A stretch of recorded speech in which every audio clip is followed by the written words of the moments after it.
स्वर्गदूत जिब्राइल ने मरियम से कहा, तुम एक बालक को जन्म दोगी। कैसे? मरियम ने पूछा। मेरा विवाह नहीं हुआ है। परमेश्वर का पवित्र आत्मा तुम पर आएगा। बालक परमेश्वर का पुत्र होगा। मरियम ने उस पर विश्वास किया। मरियम की मंगनी यूसुफ के साथ हुई थी, पर उसने उसकी कहानी पर विश्वास नहीं किया, इसलिए स्वर्गदूत उसके पास भी आया।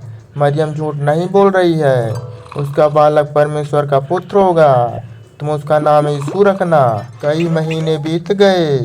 तब वह बैतलहम यूसुफ के शहर में सरकार के पास नाम लिखाने के लिए यात्रा करके गए। उस लंबी यात्रा के बाद मरियम के जन्म देने का समय आ पहुंचा। बैतलहम में सभी सराय भरी हुई थी। इस तरह से परमेश्वर का पुत्र एक अस्तबल में पैदा हुआ, कपड़ों में लपेटा गया और एक घास के बिस्तर पर रखा गया। उन्होंने उसका नाम यीशु रखा। उस रात को एक स्वर्गदूत बैतलहम के निकट पहाड़ियों में कुछ चरवाहों के पास प्रकट हुआ। समाचार।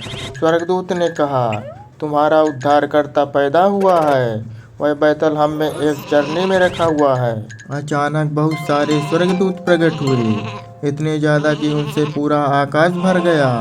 आकाश में परमेश्वर की महिमा उन सब ने गीत गाया। पृथ्वी पर उन मनुष्यों में जिनसे वह प्रसन्न है शांति हो। जब स्वर्गदूत चले गए, चरवाहे जल्दी से बैतलहम के लिए निकले। उन्होंने बालक, उनके उद्धारकर्ता को एक घास के बिस्तर पर लेटा देखा। यह ऐसा था कि जैसा कि स्वर्गदूत ने उनसे कहा था। चरवाहों के यीशु को देखने के बाद वह शहर में से होकर गए। वह बहुत उत्साहित थे। उन्होंने जो हुआ था वह सबको बताया और उन्होंने परमेश्वर की उस सब के लिए जो उनसे किया था प्रशंसा की। चरवाहों को यीशु को देखने के बाद वह चुपचाप घर चले गए।